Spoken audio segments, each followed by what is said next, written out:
গরম ভাতের সাথে এরকম কুমড়ো ভাজা হলে আর কিছুই লাগে না। চলুন আজকের রেসিপিটি দেখে নেওয়া যাক।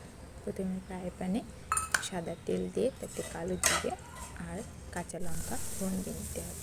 তারপরে এরকম কুচি করে রেখে কুমড়োগুলো এবার ফ্রাই প্যানে দিয়ে দিতে হবে।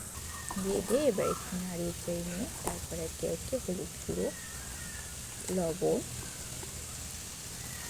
দিয়ে কিছুক্ষণ এটাকে নাড়িয়ে দিতে হবে। নেড়ে চেড়ে একটু পরে ঢাকনা দিয়ে ঢেকে রাখতে হবে। ঢাকনা দিয়ে ঢেকে রেখে যখন অল্প অল্প করে এর থেকে জল বের হবে, তারপরে ঢাকা খুলে খুলে মাঝে মাঝে আবার একটু নাড়িয়ে দিতে হবে। আর গ্যাসের হিটটাও লো ফ্লেমে রাখতে হবে।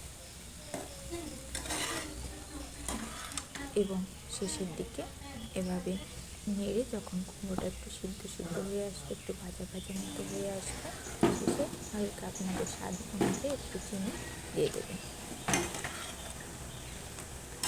এইভাবে একটু আবার একটু নেড়ে রেডি কালো জিরে দিয়ে কুমড়ো।